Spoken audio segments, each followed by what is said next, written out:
Bismillahirrahmanirrahim. Assalamualaikum warahmatullahi wabarakatuh. Alhamdulillahi rabbil alamin. Wa usalli wa usallimu ala ashrafil anbiya'i wal mursalin Sayyidina wa nabiyina Muhammad wa ala alihi wa sahbihi wa man tabi'ahum bi ihsanin ila yaumiddin.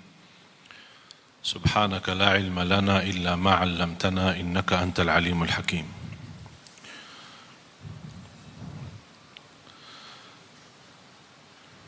Alhamdulillah syukurillah atas izin Allah Subhanahu wa taala kita bisa berduduk bersama di majlis ilmu yang mudah-mudahan menjadi majlis yang bermanfaat untuk kita semua.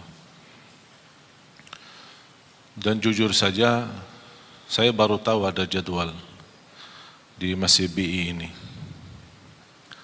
Karena informasi yang saya terima untuk datang untuk membahagiakan saudara kita tunanetra yang berada di tengah kita, mereka mendapatkan bantuan wakaf Quran Braille digital. Yang alhamdulillah atas izin Allah diberikan kemudahan karya saya dan tim membuat sebuah Quran yang sangat mudah, ringan dan sangat praktis untuk saudara kita tunanetra, dan alhamdulillah menerima penghargaan dari Qatar, dari Mesir, dari Malaysia. Quran yang baru ini termasuk pertama kali sedunia diadakan di Indonesia.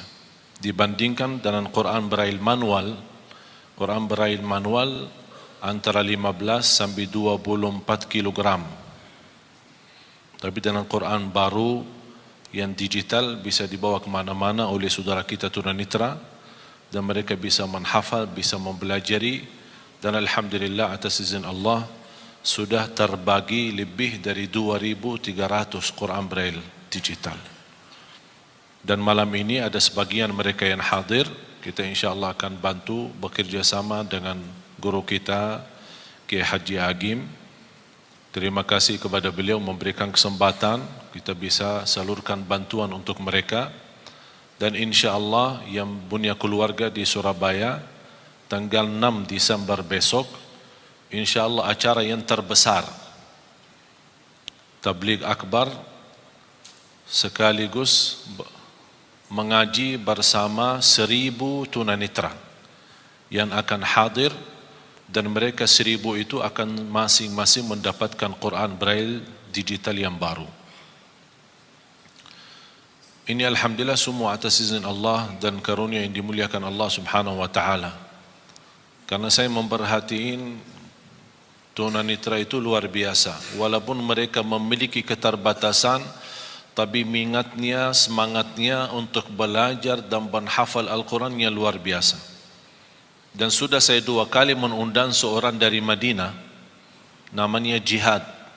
Mungkin ada di antara Bapak Ibu yang pernah melihat di acara Hafiz Indonesia, seorang anak usia waktu itu 11 tahun, sekarang 12 tahun, dalam keadaan buta, tunanetra, menghafal Al-Quran 30 juz, dengan angka, halaman, kanan kiri, atas bawah, hafal tafsir Ibn Kathir, hafal lebih dari 6.000 hadis.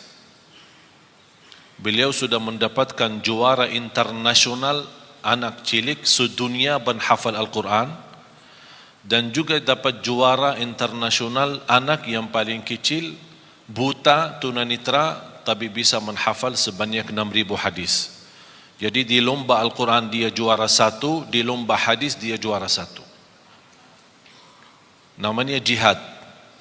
Yang berkeinginan melihat rekaman di YouTube tinggal tulis saja Jihad Al-Maliki. Dan mudah-mudahan ada kesempatan bisa kita undang lagi ke acara yang lebih besar yang saya tunggu-tunggu dan menjadi cita-cita saya.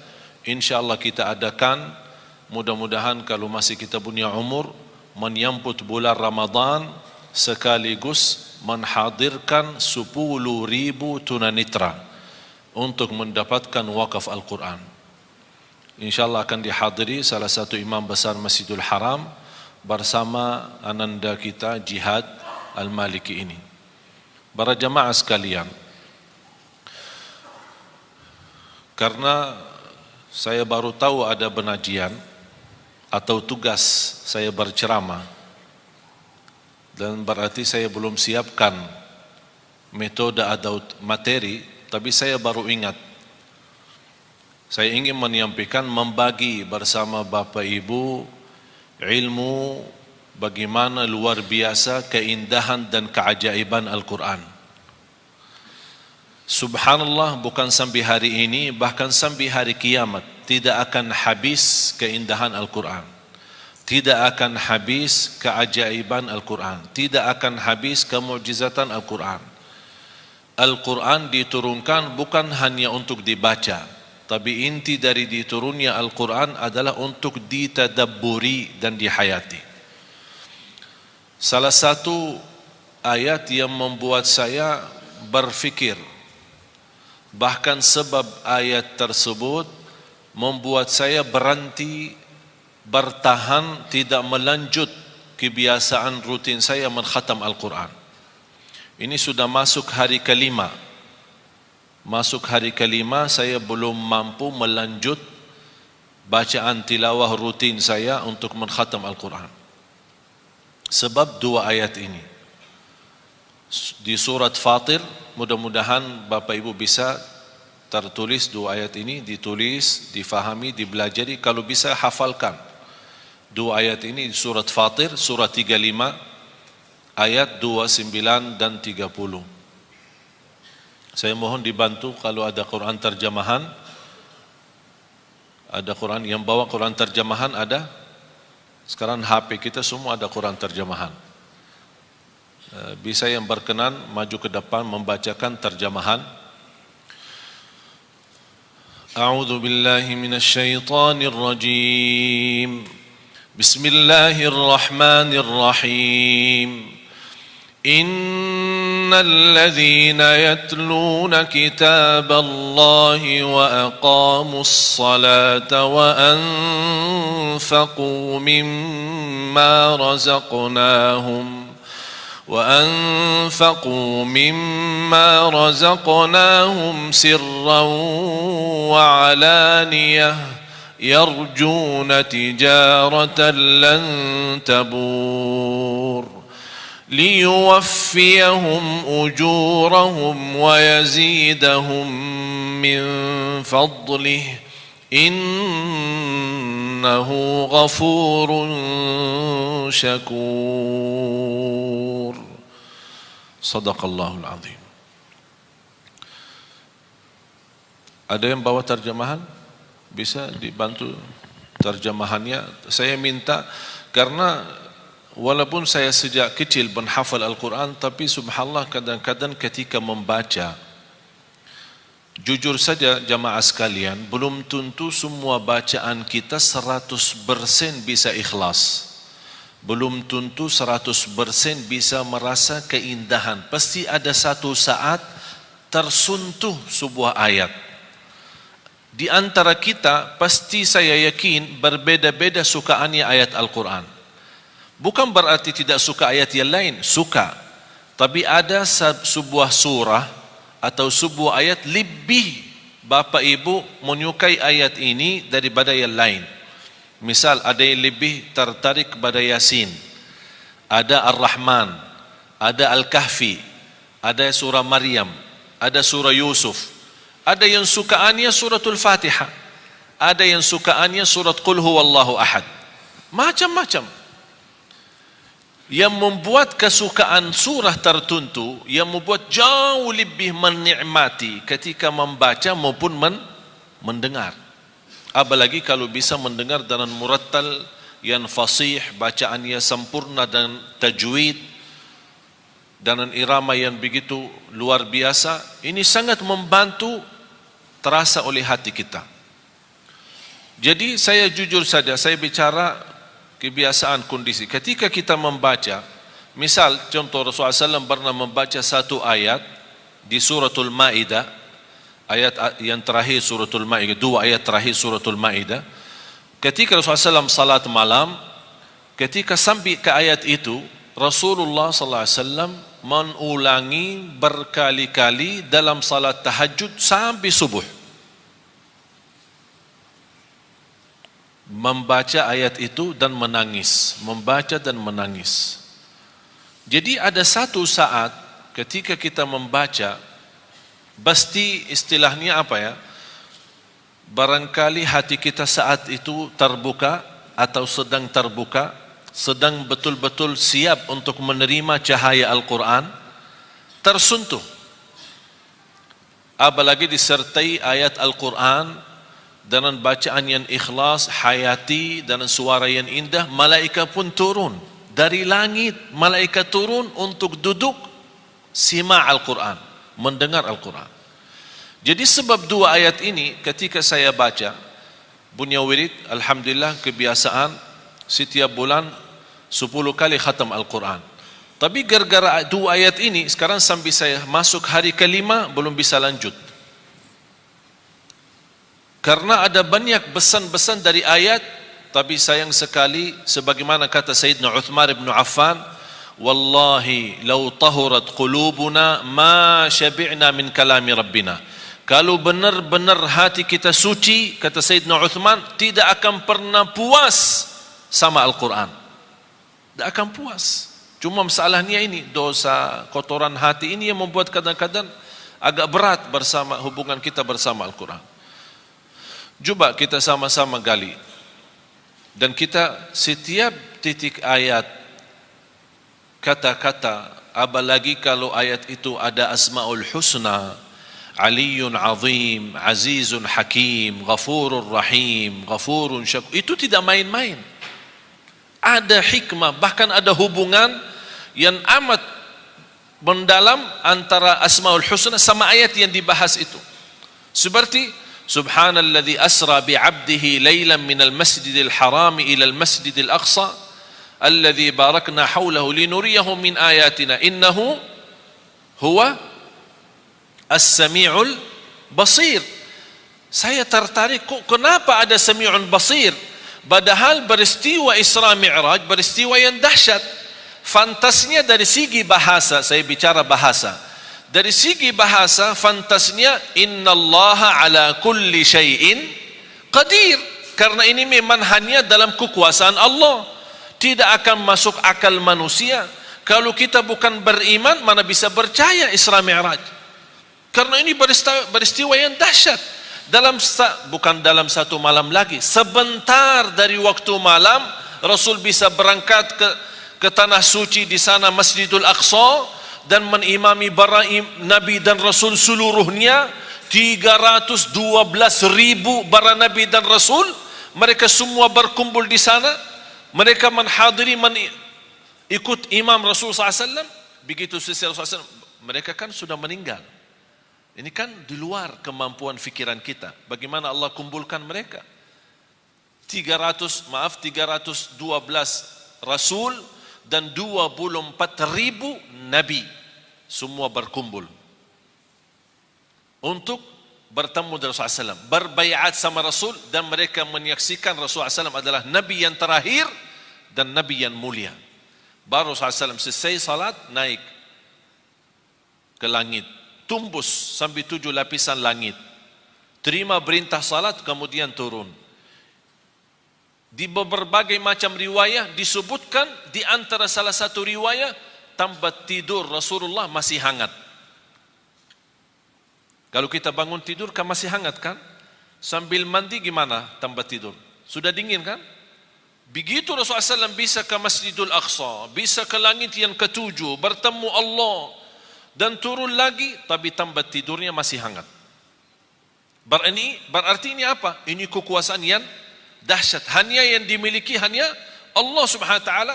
Jadi kata innahu ala kulli syai'in qadir, hanya Allah yang maha kuasa atas segala sesuatu. Tapi kenapa innahu di ayat ini, innahu huwas sami'ul basir? Ada hikmah. Seperti juga ayat yang kita akan belajari, innahu ghafurun syakur.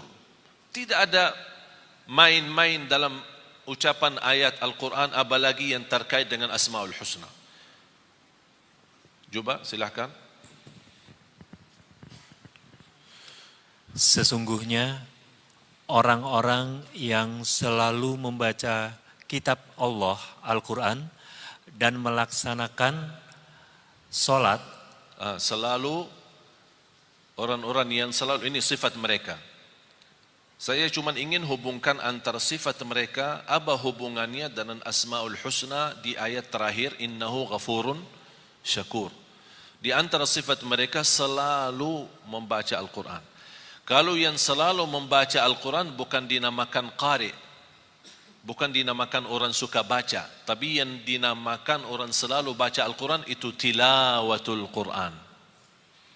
Tilawatul Quran berarti itu orang yang betul selalu membaca Al-Quran. Nanti di hari kiamat orang yang suka selalu baca Al-Quran dipanggil hari kiamat, iqra warqa warattil kama kunta turattilu fid dunya. Bacalah, naiklah, karena setiap kita baca akan naik posisi kita di dalam surga. Bahkan kata Rasulullah SAW, di dalam hadis itu disebutkan warattil, tertillah sebagaimana kamu tertil di dunia. Tilawah. Innal ladzina yatluna kitab Allah. Sampai di dalam bahasa ayat itu yatluna, mereka yang selalu membaca kitabullah. Ini sifat pertama. Terus dan melaksanakan sholat dan menginfakkan sebagian rezeki. Selalu kalau ada bahasan salat tidak ada kerjakan salat, tapi selalu ada mendirikan salat. Iqamus salat wa aqimus salat. Iqamatus, kata iqama, aqimu, ini semua bahasa mendirikan salat. Saya tidak akan teliti satu-satu karena mohon maaf kalau saya mau bahas dua ayat ini mungkin sampai malam tidak cukup. Karena dua ayat ini membuat saya berhenti, bahkan saya suka membaca dua ayat ini. Habis Allah bukakan hidayah, berkali-kali sunnah qabliyah ba'diyah, saya selalu ulang dua ayat ini. Walaupun sudah hafal, tapi namanya kadang-kadang terbuka hati kepada sebuah ayat atau sebuah pesan dari Allah yang ingin disampaikan. Jadi sifat mereka adalah yang mengerjakan tilawah, selalu baca Al-Quran. Yang kedua mendirikan salat. Ini bahasa salat itu perlu panjang lebar kita bahas, mendalami. Yang ketiga, dan menginfakkan sebagian rezeki yang kami anugerahkan kepadanya. Subhanallah. Selalu kalau kita perhatiin, wa anfaqu mimma. Di suratul Baqarah, alladzina yu'minuna bil ghaibi wa yuqimuna as-salata. Terus, wa mimma. Dalam bahasa bacaannya pun namanya huruf kecil atau huruf tarqiq, tidak boleh dibaca wa mimma, wa mimma. Menurut saya cara Allah menyampaikan kepada kita memanjahi kita. Allah memanjahi kita, tawaran yang memanjahi kita. Bagaimana Allah memanjahi kita? Wa mimma, anugerah yang Allah berikan, rezeki yang begitu banyak, Allah tidak minta semuanya, tapi wa mimma, sedikit. Wa mimma razaqnahum yunfiqun. Tapi apa yang diinginkan oleh mereka ketika mereka berkenan menginfakkan sebagian harta yang Allah anugerahkan kepada mereka secara diam-diam maupun terang-terangan, mereka ingin terus? Mereka itu mengharapkan perdagangan yang tidak akan rugi. Ada yang punya jaminan bisnis apapun di dunia ini tidak akan rugi? Ada yang bisa punya jaminan? Allah tawarkan sebuah usaha tidak akan merugi. Itu namanya bisnis sama Allah. Tidak akan merugi, terjamin. Jangan khawatir rugi. Dan yang tiga, selalu baca Al-Quran, mendirikan salat, infakkan sebagian rizki. Dan saya ingin hubungkan, karena waktunya singkat, saya ingin hubungkan antara tiga hal ini dengan innahu ghafurun syakur. Terus?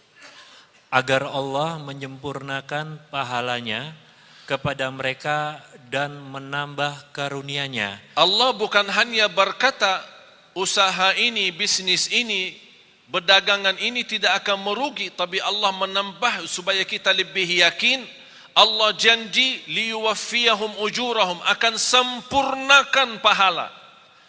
Jadi jangan khawatir ketika kita beramal tilawatul Quran walaupun ada kekurangan, salat kita walaupun masih banyak bocor, belum bisa ikhlas dan khusyuk. Jangan khawatir, Allah sudah janji akan Allah sempurnakan pahalanya. Jadi jangan salah Allah hitungkan pahala. Yang penting kita fokuskan hitungkan dosa-dosa kita. Soal pahala, Allah sudah menjaminkan sempurna. Hanya cukup itu saja. Allah masih menjanjikan hal lagi supaya kita lebih mantap keyakinan kita terhadap janji Allah. Karena manusia sekarang lebih yakin kepada janji manusia daripada janji Allah. Terus apa yang Allah janjikan? Kepada mereka dan menambah karunia-Nya. Sungguh Allah Maha Pengampun, Maha Mensyukuri. Dan menambah karunia-Nya. Di sini apa karunia? Allah sebutkan? Allah tidak sebutkan. Ada sebuah istilah dalam bahasa tafsir, kata ulama, kalau Allah menjanjikan sesuatu, tapi Allah sembunyikan, tidak sebutkan, seperti kata ini, Allah menjanjikan sempurna pahala dan menambah karunia. Di sini karunia tidak disebutkan. Karunia apa? Kata ulama, itu namanya akan Allah memberikan kekaruniaan yang tidak ada batas. Yang jelas, karunia tersebut akan pasti menenangkan hati. Sebagaimana janji Allah di surat As-Sajdah. Saya sambungkan ayat ini dalam surat As-Sajdah ayat 16. Fala ta'lamu nafsun ma ukhfiya lahum min qurrati a'yun jazaan bima kanu ya'malun. Tidak ada jiwa pun yang bisa tahu apa yang telah dirahasiakan, disembunyikan oleh Allah dari karunia-karunia yang akan menenangkan hati. Itu kata siapa? Allah. Yang jelas akan menenangkan hati. Mengapa ada bahasa yang akan menenangkan hati? Karena keinginan kita beda-beda. Ada orang diberikan mobil, belum tentu hatinya nyaman. Ya, terima kasih saya dapat mobil. Tapi dia punya keinginan yang lain. Ada sesuatu, barangkali sesuatu kecil, tidak begitu besar, tapi begitu dia terima, dia merasa bahagia, hatinya luar biasa. Itulah Allah membagi bahasa akan menenangkan hati karunia itu. Kenapa ya Allah? Jazaan bima kanu ya'malun, itu balasan Allah terhadap apa yang kalian telah kerjakan. Berarti apa yang kita kerjakan Allah balas. Bukan hanya balas pahala yang sempurna, tapi terjamin karunia yang akan menenangkan hati. Oleh karena itu di akhir ayat ini, innahu ghafurun syakur. Artinya, sesungguhnya Allah Maha Pengampun, Maha Mensyukuri. Apa hubungan Allah Maha Mengampun dan Maha Mensyukuri? Allah Maha Mengampuni ketika kita membaca Al-Quran masih banyak kesalahan. Daripada yang salah tapi tidak pernah baca Quran. Salah baca Al-Quran masih termasuk diampuni Allah daripada yang salah tidak pernah baca Quran. Artinya jangan ada yang berkata saya takut salah. Allah sudah berkata Allah Maha mengampuni. Salat, pasti salat kita banyak kekurangan. Sunnah qabliyah ba'diyah, masbuk berapa kali, ketiduran salat subuh, Allah Maha mengampun. Asal ketika kita salat harus kita juga komitmen sama diri. Jangan karena Allah Maha mengampuni kita malah jadi malas-malasan. Justru harus kita menjadi orang yang malu. Allah memberikan kesempatan untuk kita bertaubat dan memperbaiki lagi supaya menjadi lebih baik. Salatnya lebih baik sama Al-Qurannya, lebih baik sedekahnya. Termasuk kata sedekah, apa urusan sedekah sama Allah Maha mengampuni? Pasti dalam memberikan sedekah kita tidak akan terlepas daripada sifat bangga. Merasa diri, saya bersedekah itu, ini orang lebih kaya tapi tidak pernah bersedekah. Namanya kan hati, perasaan. Ada ucapan-ucapan, barangkali kita tidak pernah ucapkan lidah, tapi perasaannya yang ucapkan, hati yang ucapkan. Allah menampuni dosa itu. Terus syakur. Innahu ghafurun syakur. Saya ingin Bapak Ibu tolong kalau bisa belajari hafal ayat 2 ayat ini. Surah Fatir, surah 35 ayat 29 dan 30. 2 ayat saja. Belajari, dalami, kalau bisa hafal. Luar biasa manfaat dan dahsyatnya. Memberikan keyakinan yang luar biasa. Syakur. Apa hubungan syakur sama tilawatul Quran, baca Quran, sama mendirikan salat, sama sedekah? Pertama harus kita sepakati apa arti syakur. Ayo, apa arti syakur? Syakur kan Asmaul Husna, salah satu nama Allah. Kalau di bahasa Indonesia kan syakur itu yang maha mensyukuri. Tapi masih belum pas. Dan selalu saya sampaikan ke jamaah, belum ada dan tidak akan ada. Belum ada dan tidak akan ada bahasa yang mampu kupas isi Al-Quran selain bahasa Arab. Bahasa Inggris, bahasa Indonesia, bahasa Melayu, bahasa apapun, hanya kemampuannya terjemah saja.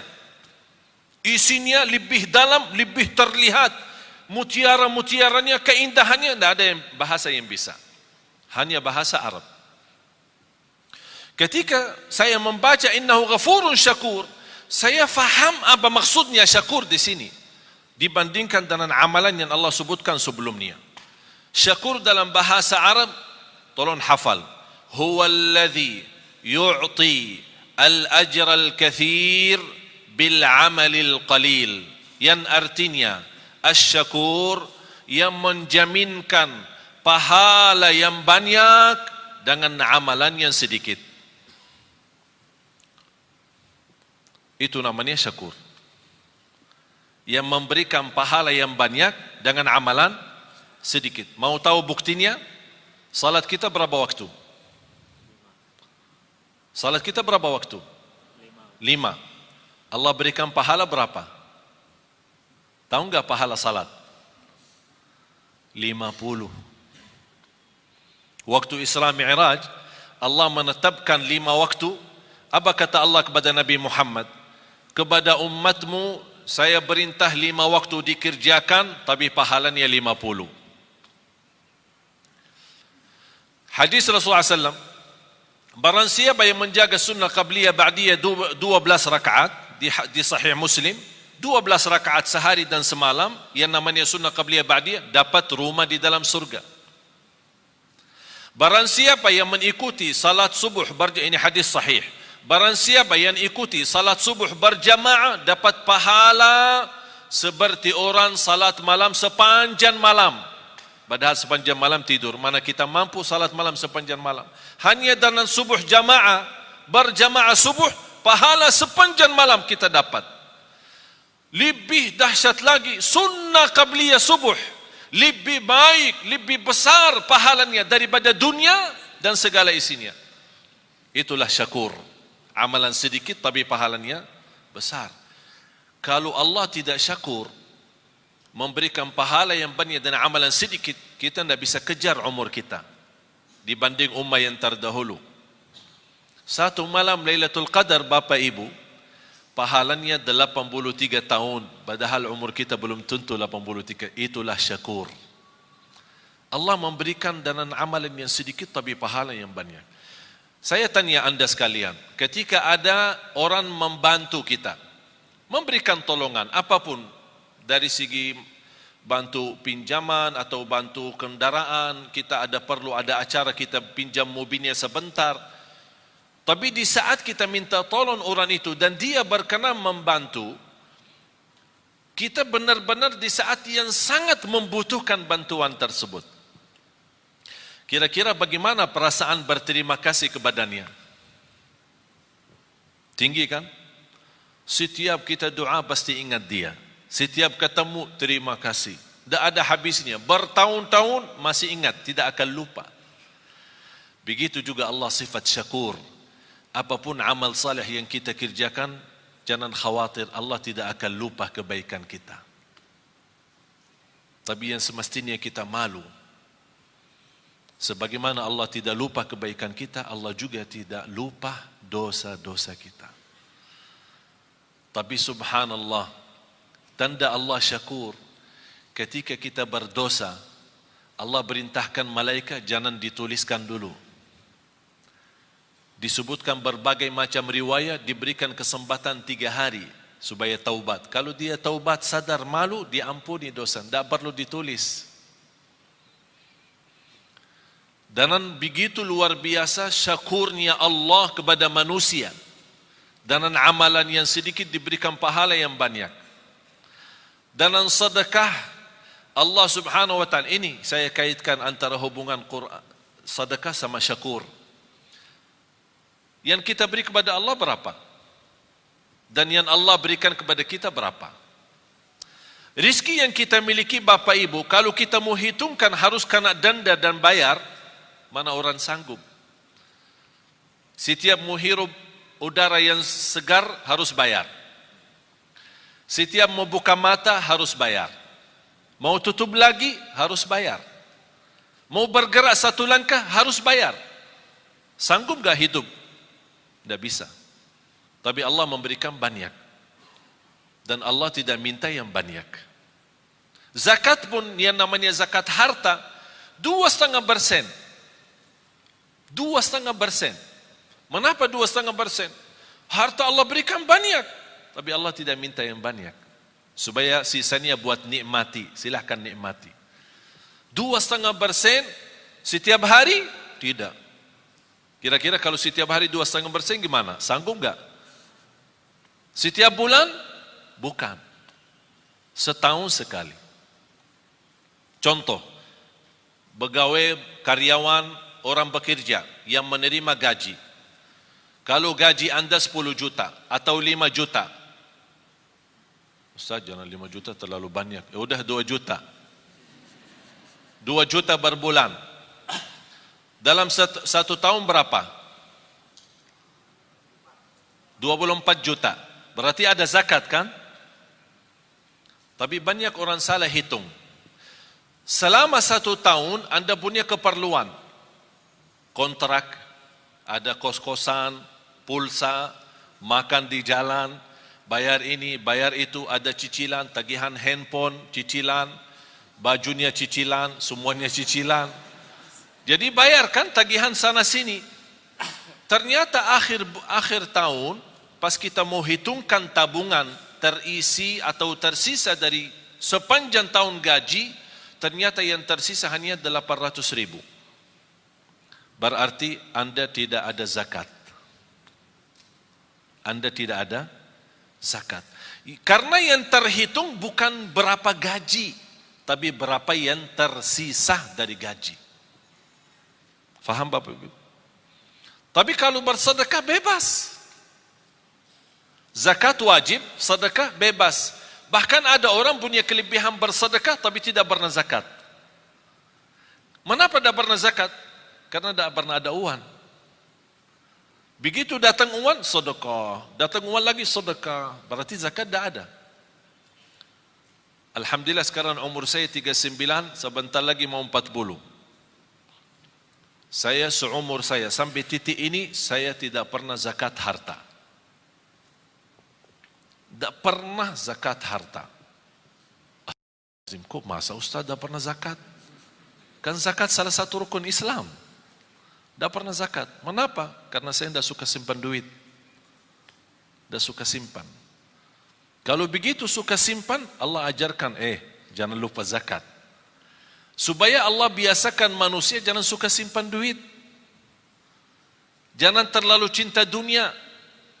Kalau sudah duit terkumpul, begitu mulai kurang angka-angkanya, mulai pusing, sakit. Yang awal-awalnya 50 juta, banyak nolnya, begitu kurang nol, ini nolnya kemana ini? Ternyata nol berharga. Allah menajarkan supaya kita jangan terbiasa cinta nol itu. Supaya mudah membagi. Banyak yang Allah janjikan. Oleh karena itu, titipan yang Allah berikan itu pun Allah tidak perintahkan harus keluarkan semua. Hanya sebagian. Karena Allah syakur, akan Allah berterima kasih kepada anda yang berkenan menwakafkan, berkenan membantu, berkenan mensedekahkan di jalan Allah. Bagaimana tanda Allah berterima kasih kepada kita? Akan Allah berikan kelebihan dan karunia yang Allah sudah janjikan dalam ayat itu. Karunia-karunia yang tidak pernah diduga. Bisa karunia keturunan, bisa karunia menghafal Al-Quran. Ada orang dan Masya Allah rajin sedekah. Saya punya ibu saya orang awam. Bukan ulama, bukan ustazah. Awam. Bahkan termasuk buta huruf, dah bisa baca Quran. Baru saja mulai baca. Bagaimana dia bisa memiliki anak 12? Termasuk saya. 12 bersaudara, 9 laki-laki, 3 perempuan. Di antara 12, 10 menghafal Al-Quran 30 juz, bukan juz 30.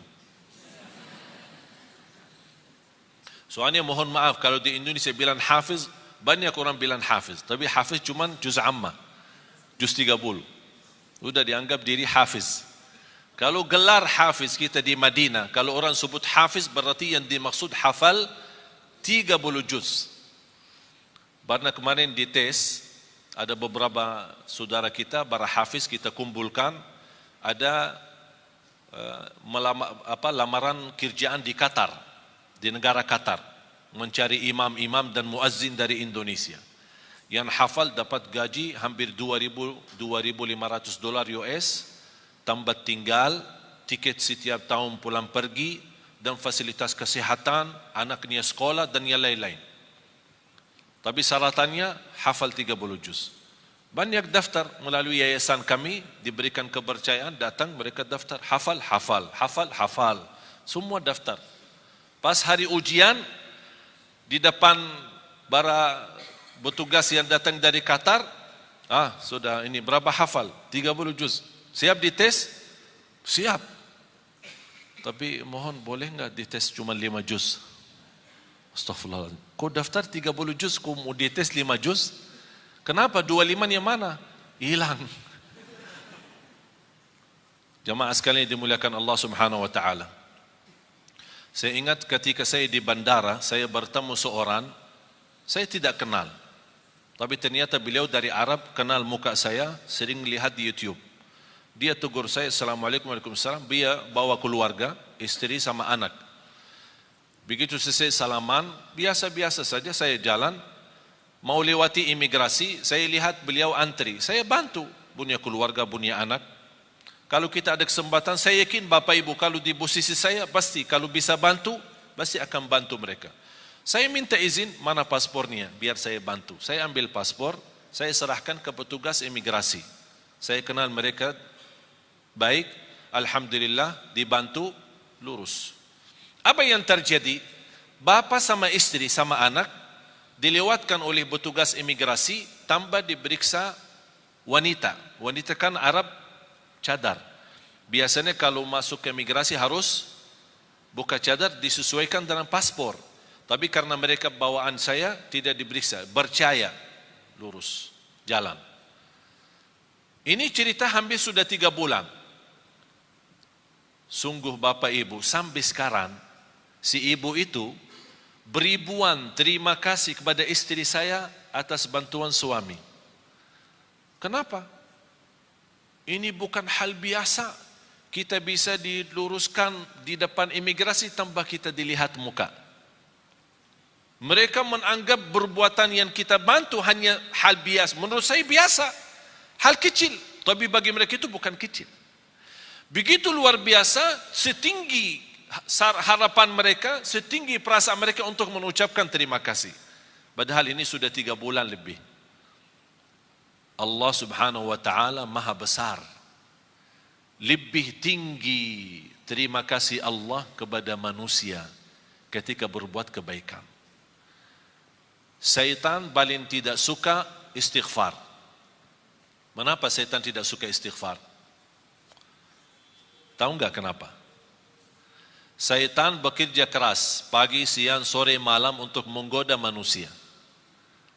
Terjumus manusia, salah ikut setan, berbuat dosa. Begitu dia ingat Allah, astagfirullah, dia nangis malu. Sebab kata istighfar, Allah ampuni dosanya. Apa kata syaitan? Capek deh. Dari pagi sampai malam, aku godain, begitu berhasil, sebentar saja, diampuni. Astagfirullah. Allah cinta istighfar. Apalagi istighfar yang mendalam hati. Betul paling dalam. Ucapan ini sederhana, tapi luar biasa. Ingat Bapak Ibu, bagi Allah sebagaimana di ayat ini, innahu ghafurun syakur, bagi Allah soal ampunan dosa sangat mudah.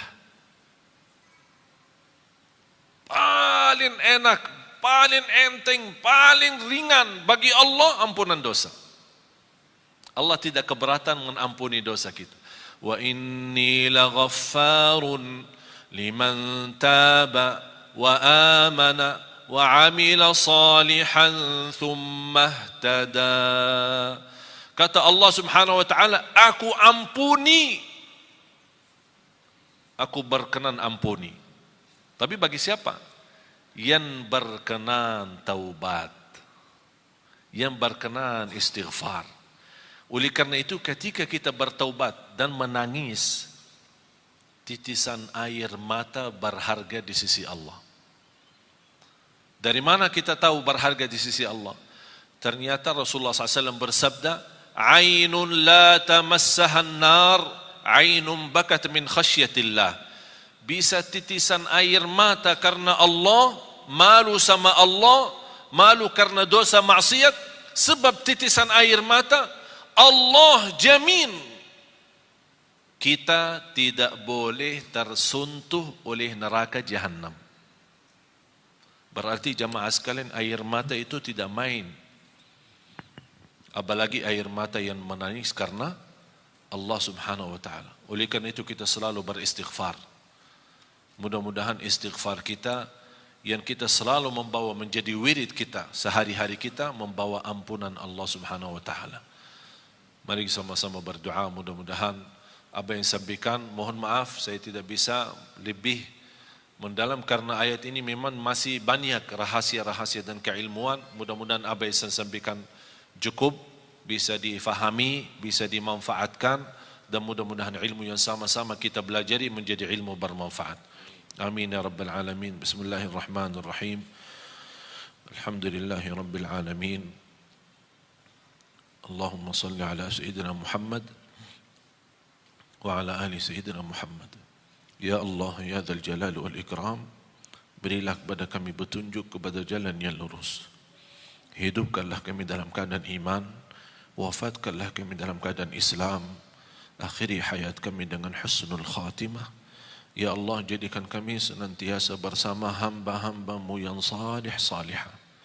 Ya Allah, aku mohon untuk semua yang hadir di saat ini dan selepas acara ini, masing-masing diampuni oleh Allah segala dosanya, disucikan hatinya,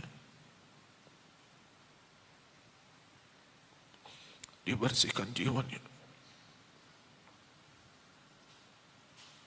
diselamatkan setiap langkah-langkahnya. Ya Allah, jadikan sisa umur kami ya Allah lebih baik daripada yang sudah lalu. Pimpinlah kami ya Allah agar kami membawa keluarga bahagia, sakinah, mawaddah, rahmah. Keturunan kami anak salih salihah.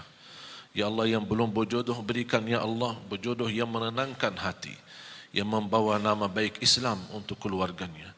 Birahmatika ya arhamar rahimin. Atas izin-Mu ya Allah, kami sama-sama berkumpul di masjid ini.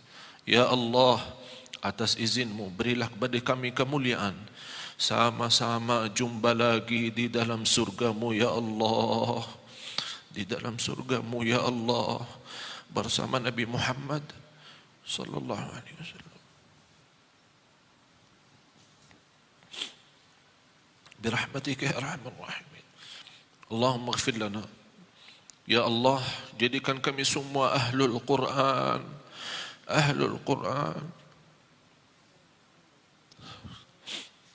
penghafal Al-Quran, berakhlak-akhlakul Quran, yang berjiwa-jiwa Al-Quran, yang berjuang untuk Al-Quran, agar kami mampu menjadikan Al-Quran membumi di Indonesia ya Rabbal Alamin. Birahmatika ya Arhamar Rahimin. Rabbana taqabbal minna innaka antas samiul alim wa tub alaina innaka antat tawwabur rahim.